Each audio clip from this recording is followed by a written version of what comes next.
Bye bye.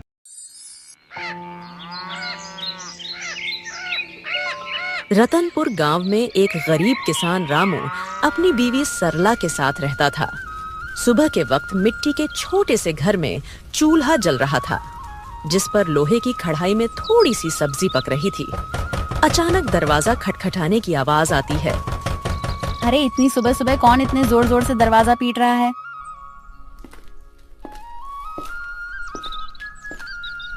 दरवाजा खोलते ही सेठ हरीलाल गुस्से में लाल पीला खड़ा था, जो कि बहुत लालची और चालबाज है। वह हर किसी से 2 गुना ब्याज वसूलता था। रामू, बहुत हो गया तेरा नाटक। मेरे पैसे कहाँ हैं? सेठ जी, कल ही तो मैंने आपको पूरी रकम दे दी थी और पूरा हिसाब पक्का कर दिया था, और मैंने आपके पुराने पैसे भी कब के लौटा दिए हैं। देर की वजह से तेरा ब्याज बढ़ गया है। अब वो उधार तुझे 5 गुना ब्याज के साथ लौटाना होगा। 5 गुना? सेठ जी, ये तो अन्याय है। मैंने मेहनत करके ब्याज सहित पूरे पैसे चुका दिए हैं। मैं गरीब आदमी इतना भारी ब्याज कैसे दे सकता हूँ? ज्यादा जुबान मत चला। अगर पैसा नहीं दिया ना तो तेरे घर का ताला तोड़कर बर्तन कपड़ा सब उठा ले जाऊंगा। तेरी बैलगाड़ी भी बेच दूंगा। सेठ जी, गरीब का खून चूसकर आपको क्या मिलेगा? हमारे साथ ऐसा मत करिए। इतना ज्यादा ब्याज मैं नहीं दे पाऊंगा। पैसे तो तुझे देने ही पड़ेंगे। देख लूंगा मैं तुझे।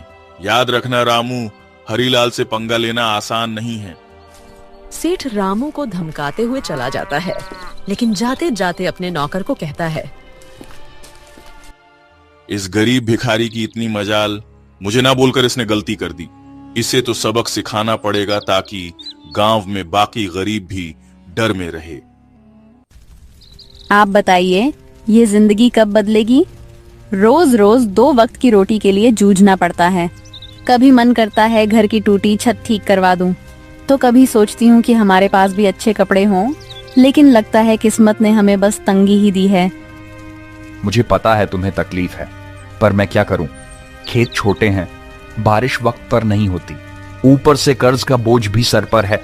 मैं दिन रात मेहनत करूं तब हमारे हिस्से में यही नमक रोटी आती है। मेहनत? हाँ, मेहनत तो आप करते हैं, लेकिन भगवान हमारी सुनता ही कहाँ है। लगता है जैसे भाग्य ने हमें इस गरीबी में ही सड़ने के लिए भेजा है। सरला ने आह भरी, पर चुपचाप सब्जी पकाने लगी। कमरे में सन्नाटा था। रामू ने मन ही मन ठान लिया, आज खेत में चाहे जान निकल जाए, पर घर लौटकर कुछ ऐसा लाऊंगा जिससे सरला के चेहरे पर मुस्कान आ जाए। रामू को नहीं पता था कि आज का दिन उसकी जिंदगी की सबसे बड़ी कहानी की शुरुआत करने वाला है। सुबह के वक्त रामू खेत जाने के लिए घर से निकल रहा है। सुबह की हल्की हल्की धूप खेतों पर पड़ रही थी। सरला के मन में आज कुछ हलचल सी चल रही थी। रामू रोज गांव के बीच से होकर जाने वाला रास्ता मंदिर के पास से गुजरता था। रामू रोज इसी रास्ते से जाता था, क्योंकि यही सबसे छोटा और आसान रास्ता था। मंदिर में उस वक्त बस पुजारी ही थे जो सफाई कर रहे थे। प्रणाम पंडित जी, कैसे हैं आप? तबीयत ठीक है ना आपकी? हाँ बेटा, सब अच्छा है। भगवान का आशीर्वाद तुझ पर हमेशा बना रहे। पुजारी से बात करके रामू अपने खेत की तरफ निकल जाता है। उसी शाम गांव का सबसे अमीर सेठ हरीलाल अपने नौकर के साथ बैठा था। वह बहुत लालची और चालाक था। उसके मन में एक खतरनाक योजना पनप रही थी। सेठ हरीलाल अपने बड़े से घर में खाट पर बैठा पान चबा रहा था। पास में उसका नौकर कालू खड़ा था। अरे कालू सुन, मंदिर के गहनों को देखकर मेरा जी ललचा गया है। कल रात मंदिर में जो सोने चांदी के गहने हैं ना, वो मेरे घर में होने चाहिए। गांव वाले मेरी इज्जत करते हैं, लेकिन पैसा और बढ़ाना है मुझे। सेठ जी, पर यह तो पाप का काम होगा। भगवान के घर से गहने चुराना अच्छा नहीं लगेगा।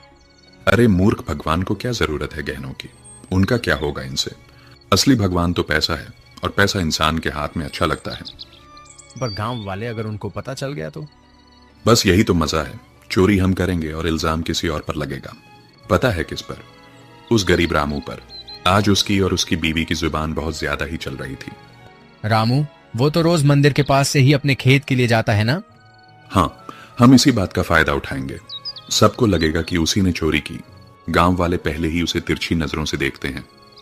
बस आज रात ही हम अपना काम कर देंगे और सुबह हंगामा हो जाएगा।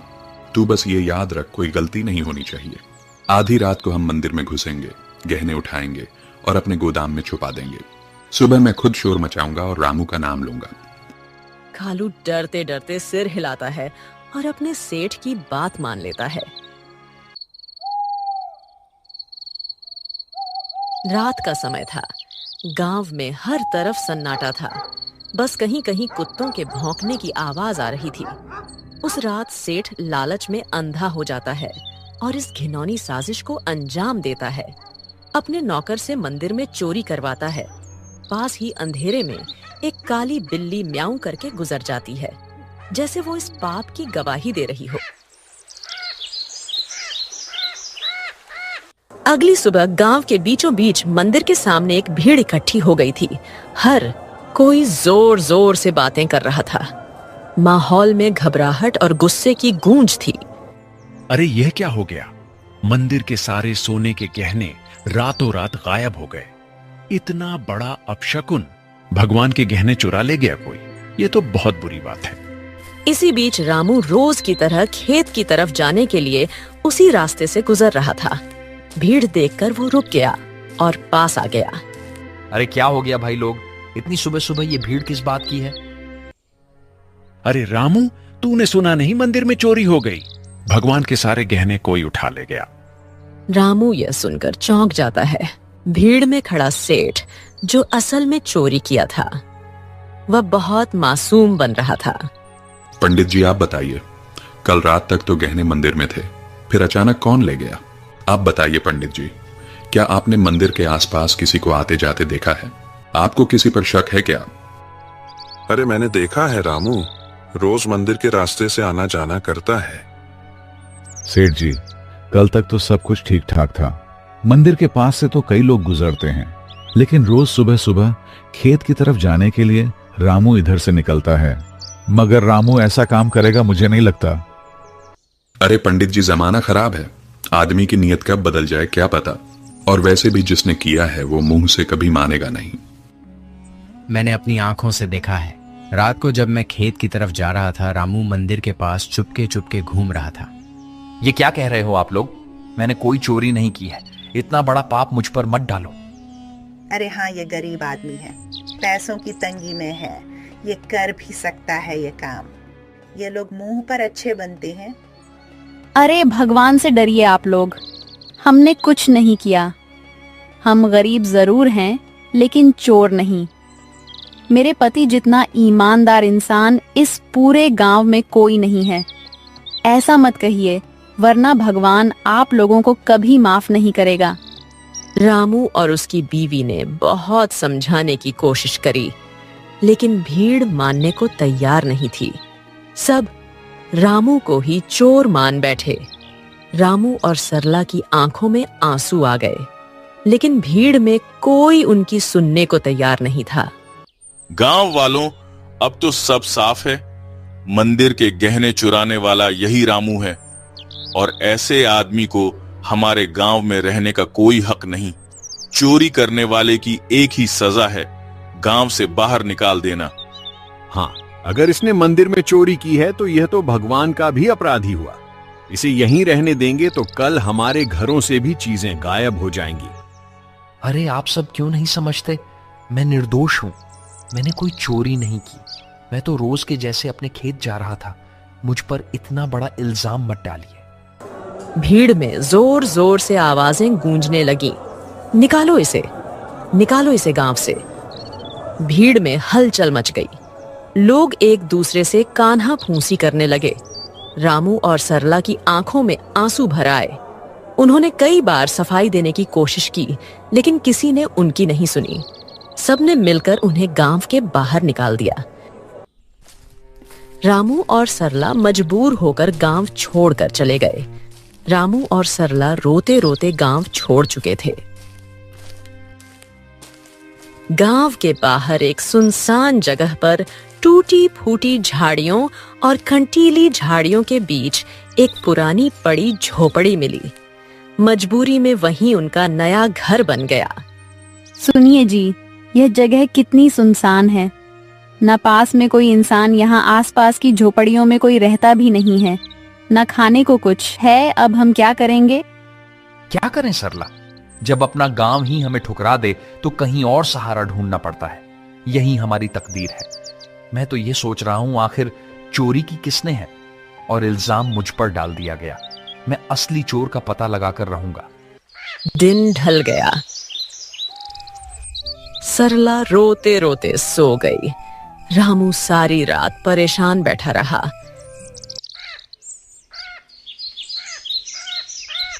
अगली सुबह जब रामू उठा तो उसने देखा कि सरला रो रो कर भूख से कमजोर हो गई है। सरला, तुम यहीं रहो, मैं कुछ खाने के लिए लाता हूं, फिर अपने खेत जाऊंगा दूसरे गांव से होते हुए। तुम दरवाजा अंदर से बंद करके आराम करो। इतना कहकर रामू जंगल की ओर चल गया।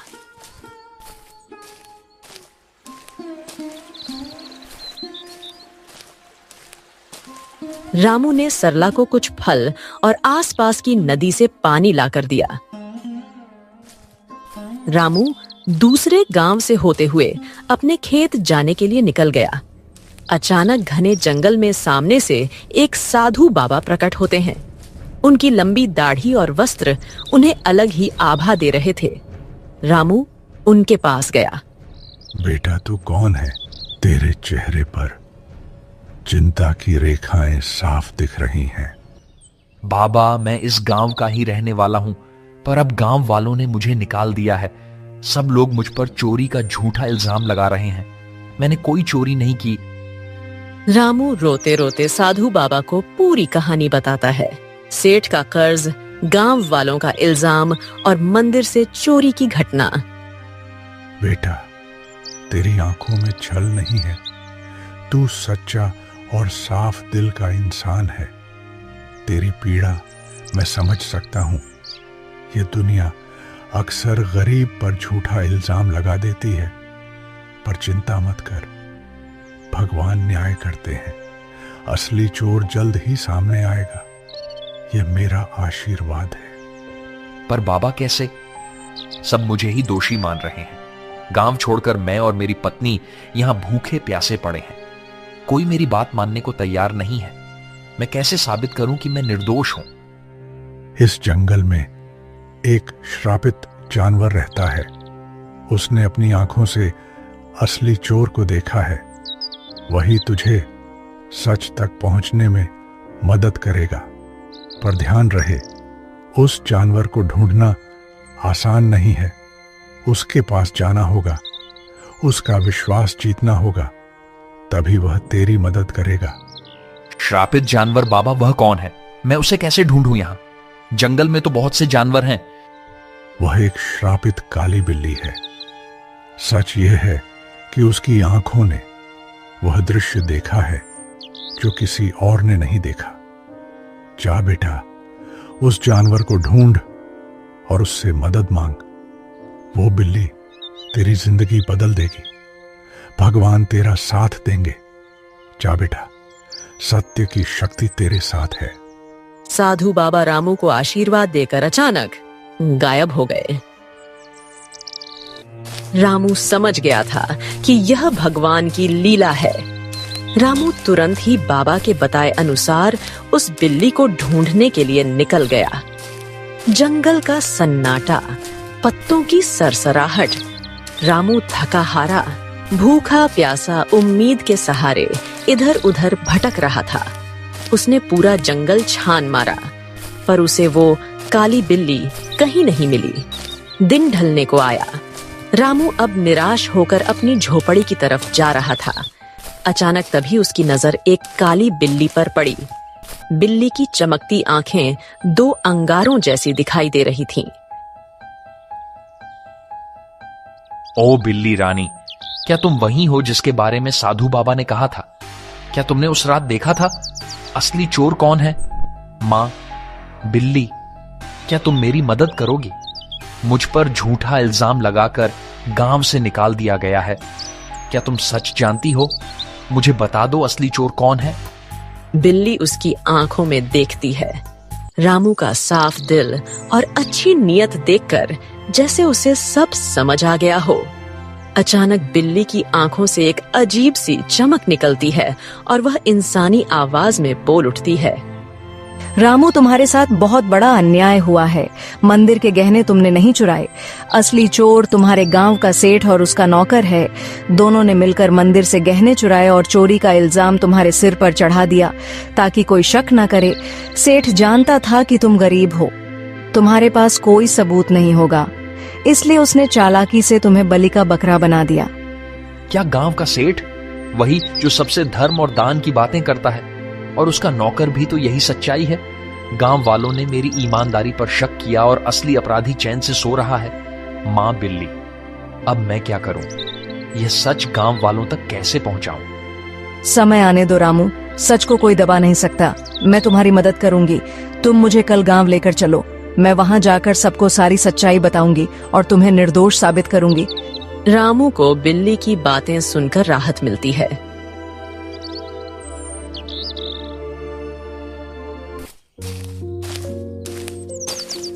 वह घर जाकर सरला को पूरी बात बताता है।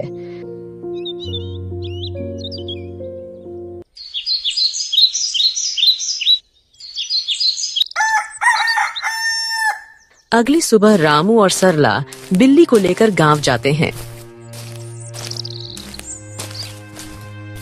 और सबको बुलाते हैं।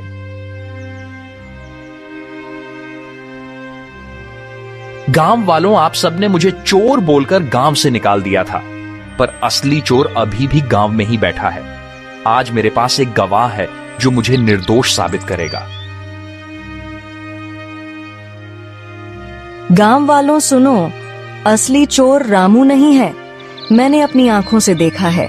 मंदिर के गहने सेठ और उसके नौकर ने मिलकर चुराए हैं। अगर तुम्हें यकीन नहीं होता तो सेठ के घर जाकर देखो, मंदिर के गहने वहीं मिलेंगे। अरे, यह बिल्ली बोल कैसे रही है? चलो हम जाकर देखते हैं सेठ के घर गहने हैं या नहीं। वैसे भी सेठ ही हमें हमेशा धोखा देता रहा है। बिल्ली को बोलता देख सब चौंक जाते हैं और गांव के कुछ लोग सेठ के घर जाते हैं। उनको गहने सेठ के घर में मिल जाते हैं। अब पूरे गांव में बातें होने लगी। सेठ चोर है, सेठ चोर है। सब बोलने लगे। सेठ ने चालाकी से अपने नौकर को इशारा करा और सारा इल्जाम नौकर पर डाल दिया। अरे नहीं नहीं, मैं चोर नहीं हूं। ये सब मेरे नौकर की करतूत है। उसने ही चोरी की है। मैं तो खुद हैरान हूं। झूठ मत बोलिए सेठ जी, आप सबसे ब्याज में 4 गुना पैसे वसूलते हो, अब चोरी भी करवा रहे हो। ठीक है, अगर तुम सब कहते हो तो इस नौकर को सजा मैं दूंगा, क्योंकि यही असली चोर है। मुझे इस बारे में कुछ नहीं पता था। सेठ ने पूरे गहने वापस मंदिर में रखवा दिए। अब गांव में उसकी कोई इज्जत नहीं करता है। पूरे गांव वालों ने रामू से माफी मांगी।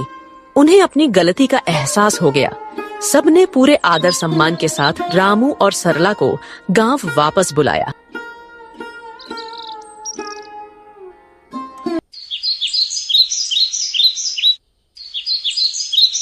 रामू और उसकी पत्नी सरला अब वापस अपने घर आ गए थे।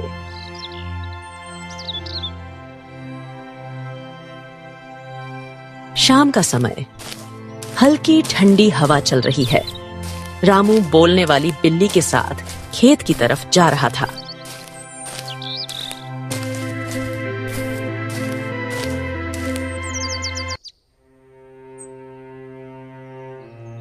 मां बिल्ली, आज अगर तुम ना होती तो मेरी जिंदगी बर्बाद हो जाती। तुम्हारे ही कारण ही मुझे इज्जत वापस मिली। तुम्हारा बहुत बहुत धन्यवाद। रामू, अब मुझे तुमसे एक आखिरी बात कहनी है। अचानक तेज रोशनी बिल्ली के चारों ओर फैलने लगती है। बिल्ली चमकने लगती है और पल भर में वह एक सुंदर अप्सरा में बदल जाती है। रामू आश्चर्य से पीछे हट जाता है। अरे ये क्या हुआ? तुम अचानक अप्सरा कैसे बन गई? कौन हो तुम? हाँ रामू, मैं एक अप्सरा ही हूँ। मुझे स्वर्ग से श्राप मिला था। मैं इस श्राप से मुक्त होने के लिए ही धरती पर आई थी। जब तक मैं धरती पर किसी सच्चे और भले इंसान की मदद नहीं करती, तब तक मैं इस बिल्ली के रूप में ही रहती। तुम एक सच्चे और ईमानदार इंसान हो, इसलिए तुम्हें बचाकर मैंने भी अपना श्राप तोड़ दिया। अब मुझे मुक्ति मिल चुकी है। तुम्हारी ईमानदारी और भलाई ने मुझे श्राप से मुक्त कर दिया है। तुम्हारा बहुत बहुत धन्यवाद रामू। मैं बहुत खुश हूँ। मैं तुम्हें वरदान देना चाहती हूँ। इसी तरह तुम्हें जो चाहिए बेझिझक कहो। रामू की आंखों में चमक आ जाती है। वह भावुक होकर अप्सरा को प्रणाम करता है। देवी, मेरी जिंदगी गरीबी से घिरी हुई है। मैं दिन रात खेतों में मेहनत करता हूँ, मगर फसल कभी अच्छी नहीं होती। ऊपर से कर्ज का बोझ है। मेरे परिवार के लिए 2 वक्त की रोटी जुटाना भी मुश्किल हो जाता है। रामू, मैं तुम्हें वरदान देती हूँ। तुम्हारी परेशानी अब समाप्त होगी।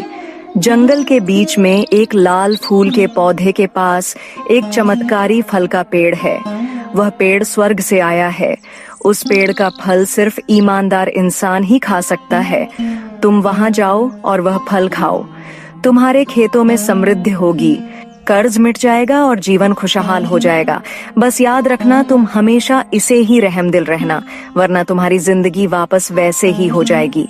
सुखी रहो रामू। अब मैं चलती हूँ, अपना ख्याल रखना। रामू को वरदान देकर अप्सरा अचानक गायब हो जाती है।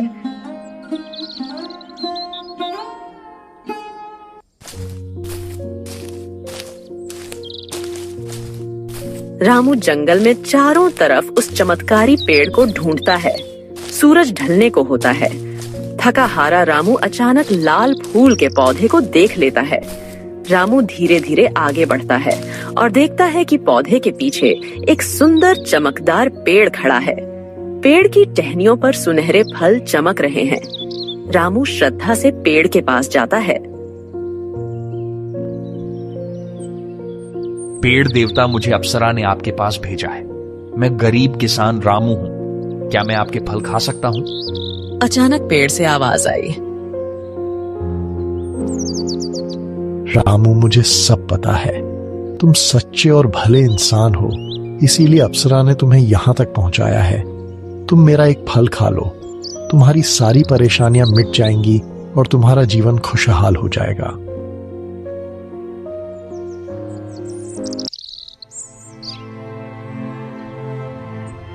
रामू पेड़ से एक सुनहरा फल तोड़कर खाता है।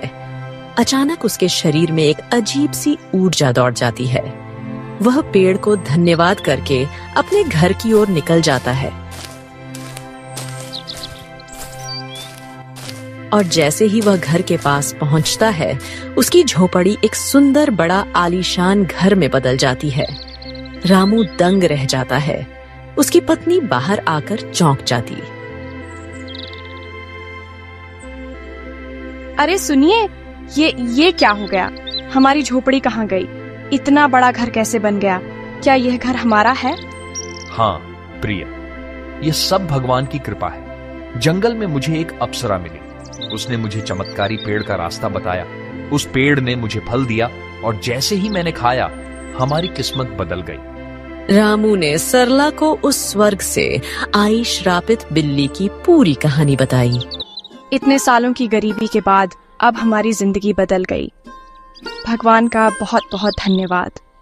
हाँ, मगर याद रखना, यह चमत्कार हमें सिर्फ इसलिए मिला है क्योंकि हमने कभी बेईमानी नहीं की। यह वरदान हमें हमारी मेहनत और ईमानदारी की वजह से मिला है।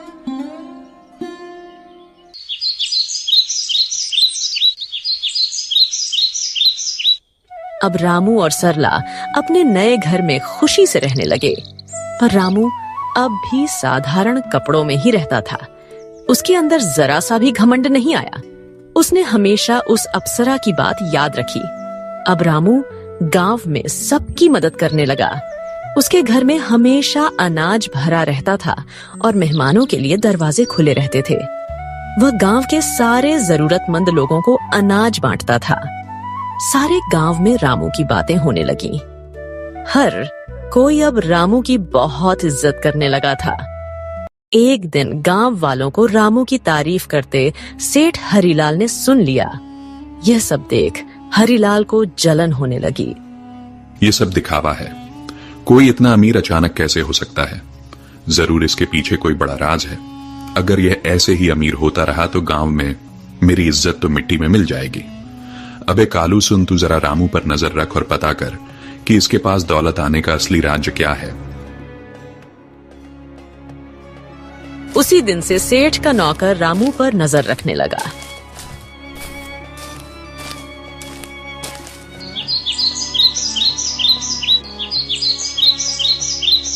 एक दिन सेठ का नौकर रामू का पीछा कर रहा था। उसने देखा कि रामू जंगल में जाकर उस चमत्कारी पेड़ से बात कर रहा है। कालू चुपके चुपके रामू की सारी बातें सुन रहा था।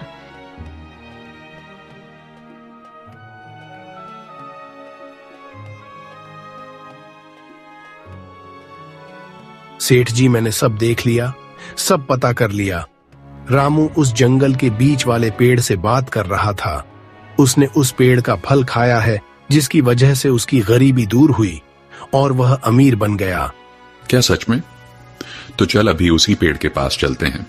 अगर रामू अमीर हो सकता है तो मैं क्यों नहीं? मैं तो उससे भी बड़ा अमीर बनूंगा। मेरे पास तो पहले से ही ताकत और पैसा है। उस पेड़ को मैं अपनी मुट्ठी में कर लूंगा। सेठ लालच में आकर तुरंत अपने नौकर के साथ जंगल की ओर निकल गया। पर उसे क्या पता था, आज यह लालच उसे ले डूबेगी।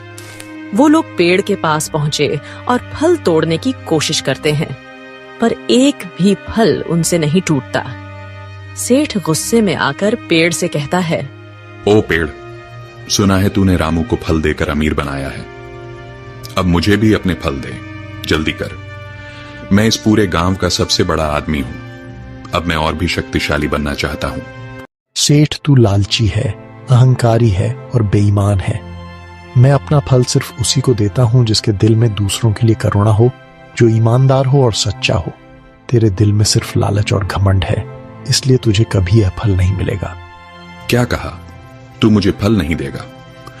अरे मूर्ख पेड़, अगर तू मुझे फल नहीं देगा तो मैं तुझे जड़ से काट दूंगा। तेरे जैसे 1000 पेड़ मैं खरीद सकता हूं मैं। अब तू देख, तुझे काट कर मैं तेरे सारे फल ले लूंगा।